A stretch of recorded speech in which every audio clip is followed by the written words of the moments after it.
Hello दोस्तों, स्वागत है आपका अपने YouTube channel Rohit Goswami law classes में।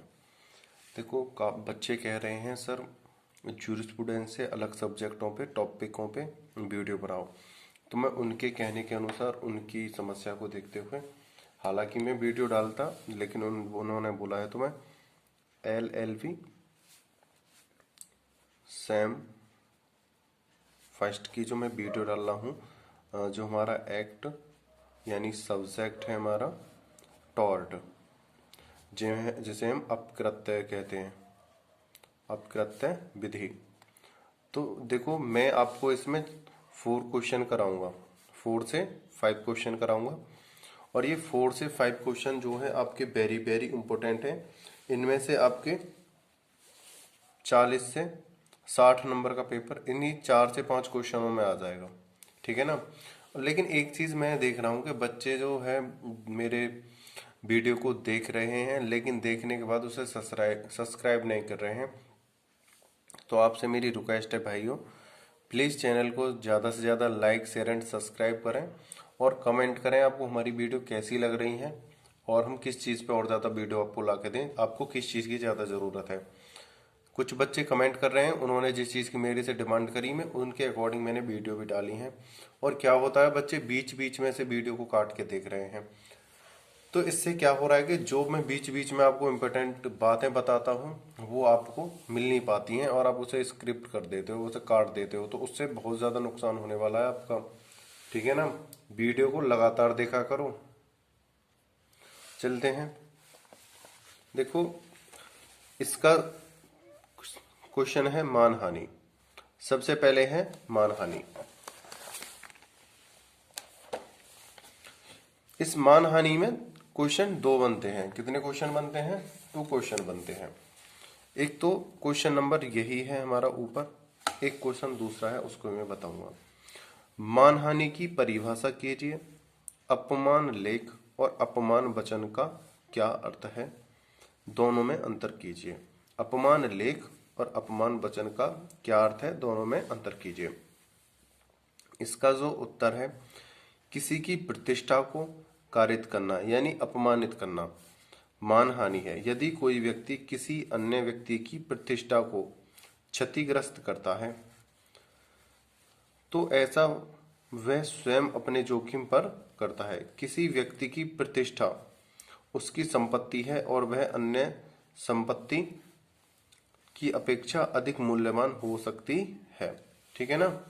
थोड़ा इसे हम बड़ा कर लेते हैं।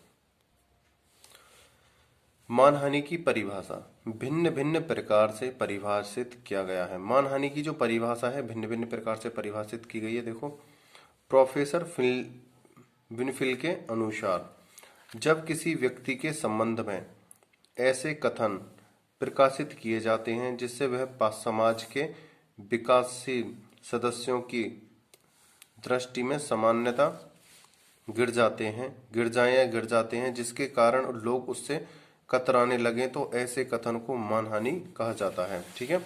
आगे चलते हैं।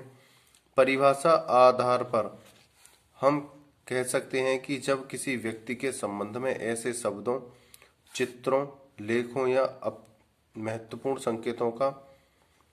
संकेतों द्वारा समाज में उसके प्रति घृणा, अपहास या अपमान का भाव पैदा करते हैं, मानहानि कहलाता। देखो यहाँ पे वेरी वेरी इंपॉर्टेंट लाइन है।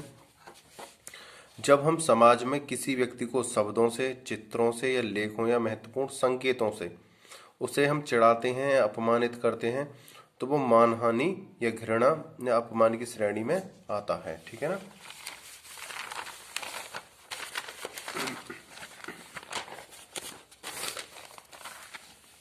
आगे चलते हैं।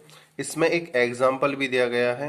एग्जाम्पल है बलराम वशिष्ठ मऊ संपत लाल AR 1975 में, ठीक है ना।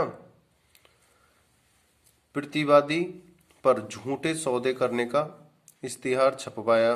वादी ने प्रतिवादी तथा इतिहासकार के इस इश्तिहार के प्रशासक के विरुद्ध क्षतिपूर्ति का वाद दायर किया, जिसमें यह कहा गया कि उस इश्तिहार से उसके व्यवसाय को नुकसान हुआ तथा वह लोगों की नजरों में गिर गया। निर्णय हुआ कि प्रतिवादी मानहानि के प्रति उत्तरदायी है। और एक बात बता दूं, ये जो एग्जाम्पल है, जितने आप केसेस अपने पेपर में लिखोगे उससे ही ज्यादा नंबर आएंगे। ये आपको केस तो बिल्कुल ही लिखना है, वेरी वेरी इंपॉर्टेंट है ये वाला केस, ठीक है ना। केस बिना कुछ नहीं होगा पेपरों में, ज्यूरिस्प्रूडेंस नहीं है कि बिना केसों के हम लिख देंगे। मानहानि दो प्रकार की होती है। फर्स्ट नंबर अपमान लेख, दूसरा है अपमान वचन। अपमान लेख और अपमान वचन में क्या अंतर है देखते हैं, आगे चलो।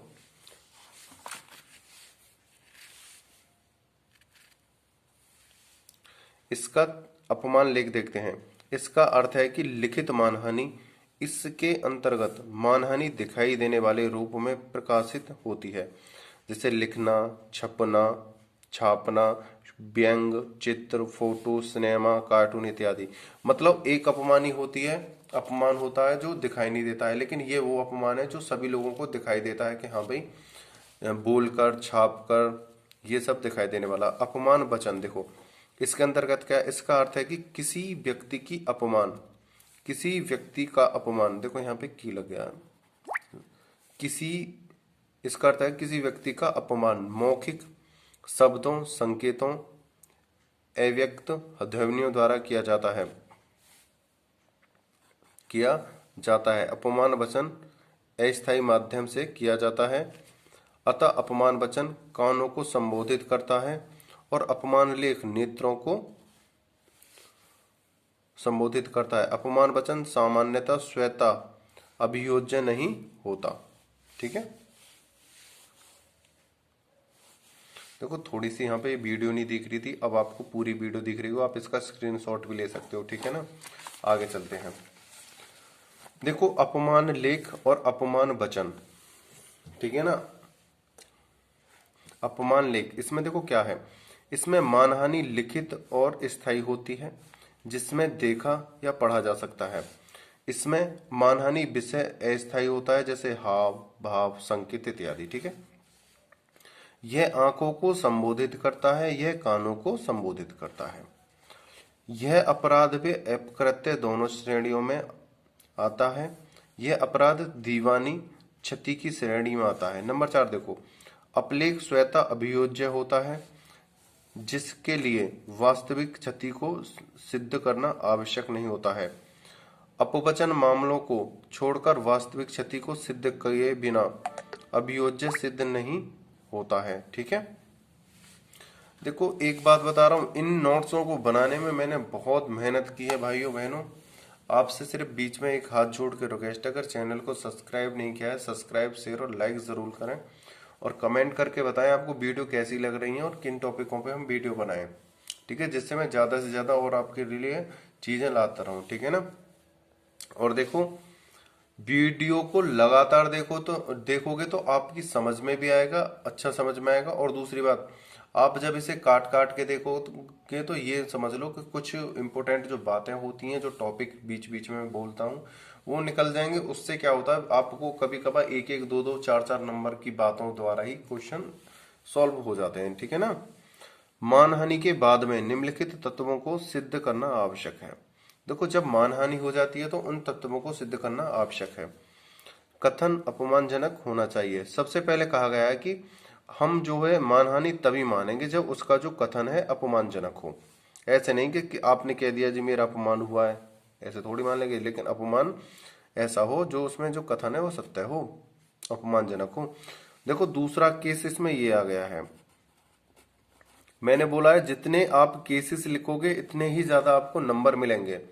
पहला केस था मैंने आपको दिखाया था, ये इस एक ही क्वेश्चन में सेकंड नंबर का केस आया है। इस केस को भी आप अच्छे से याद करना। मारिसन बसिस रिची एंड के 1936 में प्रतिवादी ने एक झूठे कथन को सत्य मानते हुए यह प्रकाशित किया कि श्रीमती मारिन को जुड़वा बच्चे हुए हैं, जबकि इनकी शादी को 2 माह हुए थे। प्रतिवादी को इस तथ्य का पता नहीं था, लेकिन प्रतिवादी उत्तरदायी है क्योंकि सही जांच किए बिना प्रकाशन किया था। और देखो वो उत्तरदायी क्यों है कि जब जिस व्यक्ति की 2 महीने पहले शादी हुई हो और उसको कह दिया जाए कि भाई उसके तो 2 जुड़वा बच्चे हुए हैं, तो भाई वो तो ये कहेंगे ना कि ये औरत जो पहले से प्रेग्नेंट थी, भाई बहुत जल्दी इसके बच्चे हो गए, तो उसको क्या हुई थी, उसकी मानहानि हुई थी। ठीक है ना। अब दूसरी बात करते हैं, कथन का संबंध वादी से होना चाहिए। ये नहीं है कि जो हमने अपमान किया है वो अपमान किसी और का हुआ है, बाद कोई और लेके आ जाए, ये नहीं, मतलब जो जिसका अपमान हुआ है वही बाद लेके आएगा। यहाँ पे देखते हैं, देखो तीसरा केस, देखो कितना अच्छा क्वेश्चन बनाया है मैंने। इसमें 3 केस आ गए, तीसरे नंबर का केस आ गया, ये तीसरे नंबर का केस आ गया। देखो, हल्टन एंड के कंपनी वसीज जोन 9810 AC 20 में प्रतिवादी ने अपने समाचार में किसी डिप्पी मोटर मेले के बारे में एक हास्य लेख प्रकाशित किया। मतलब उसने हास्य यानी हंसी का एक लेख प्रकाशित किया। एक काल्पनिक व्यक्ति आर्टिमस जॉन्स नामक व्यक्ति को चर्च का वार्ड प्रकाशित किया। देखो, चर्च का वार्डन बताते हुए कहा कि इनका फ्रांस की अध्यापिका से नाजायज संबंध है, किंतु देव योग से, मतलब अचानक ही आर्टिमस जॉन्स नामक व्यक्ति फ्रांस की अध्यापिका से नाजायज संबंध थे, किंतु देवयोग यानी अचानक ये आर्टिमस जॉन्स नामक व्यक्ति था, उसने तो अचानक एक कहानी तैयार करी थी आर्टिमस नाम से। लेकिन क्या होता है कि आर्टिमस नाम का व्यक्ति था जिसने न तो मेले में भाग लिया था और न ही चर्च का वार्डन था। एक पत्रकार ने बैरिस्टर से इस लेख के बारे में पूछताछ की। बैरिस्टर यानी वकील होता है। बैरिस्टर ने समाचार पत्र के मालिक पर केस दायर किया, क्योंकि वादी के मित्रों ने वादी के बारे में ही समझा था। हाउस ऑफ लॉर्ड्स ने प्रतिवादी को क्षतिपूर्ति के लिए उत्तरदायी ठहराया। देखो, हम जब कहते हैं ना कि हमें सोच समझ के बोलना चाहिए, कभी कभार बिना सोचते समझे हमें बहुत भारी पड़ जाता है। देखो, इसने हास्य में एक व्यक्ति का नाम लिया और उसने एक एक कहानी जो बना के रख दी, मतलब अचानक ही वो कोई वैसी कहानी बनाना चाहता था। जिस व्यक्ति का इन्होंने यहाँ पे नाम लिया आर्टिमस जॉन्स का, वो आर्टिमस जॉन्स नाम का व्यक्ति उस समय था। हालांकि उसने तो पता नहीं था कि ये मैं किसका नाम ले रहा हूँ, उसने अचानक ही एक तुक्का मार के नाम ले लिया, वो व्यक्ति था। और देवयोग से वो वहां पे उसे सर्च भी कर लिया गया। और जब इसमें केस दायर किया गया तो जज ने भी ये सोचा कि तुमने उसी के बारे में लिखा है, तो उसको उत्तरदायी माना गया और उसे दंडित किया गया जिसने वो लेख छापा था। तो इसलिए कहते हैं कि सोच समझ के बोलना चाहिए किसी के बारे में और सोच समझ के लिखना चाहिए भाइयों। नंबर 3, कथन प्रकाशित होना चाहिए। प्रकाशन से तात्पर्य मानहानिजनक शब्द वादों के अलावा अन्यों को सुनना है। यदि प्रतिवादी एक मानहानिजनक शब्द लिफाफे में बंद करके वादी को देता है तो इससे वादी को आत्मसम्मान की क्षति होती है, न कि सामाजिक प्रतिष्ठा को। इस प्रकार यदि एक बंद कमरे में ब को बुलाकर अपमानित करता है जिसे अन्य व्यक्ति नहीं सुन सकता है, वह प्रकाशन नहीं माना जाएगा। देखो, इसमें क्या कहा गया है इस वाले कथन में, कथन प्रकाशित होना चाहिए। देखो, साफ साफ कहा गया है इस वाले कथन में कि यदि कोई व्यक्ति आपको बंद कमरे में आपकी बेइज्जती करता है, आपको मारता है, पीटता है, यानी बेइज्जती मान लो, मानहानि करता है आपको, तो आप उस पर केस दायर नहीं कर सकते हो, क्योंकि आपको एक तो सबूत नहीं है आपके पास, दूसरी बात मानहानि वो मानी जाएगी जिससे समाज में आपकी प्रतिष्ठा कम हुई हो, बेइज्जती किसी के सामने फील हुई हो। बंद कमरे में आपकी बेइज्जती कौन देख रहा है? तो इसके लिए क्या है कि बेइज्जती जब हुई हो वहां पे कम से कम काफी लोग हों, या 2 से या 4 से ज्यादा लोग हों जो ये कह सकें कि हाँ जी, इस व्यक्ति की दूसरे व्यक्ति ने बेइज्जती की है, मानहानि की है, तब वो मानी जाएगी। अन्यथा ये नहीं है कि उसने कह दिया और मान लिया और वो बंद कमरे में था, उसको मानहानि नहीं माना जाएगा। तो ये था मानहानि। ये आता है 20 नंबर में क्वेश्चन, और ये है टॉट का very very important question. Video को देखने के लिए धन्यवाद, और आपसे रिक्वेस्ट है चैनल को ज़्यादा से ज़्यादा सब्सक्राइब करें। Take care, bye bye. मेहनत करते रहो, कमेंट करके बताते रहो। जय हिंद, जय भारत।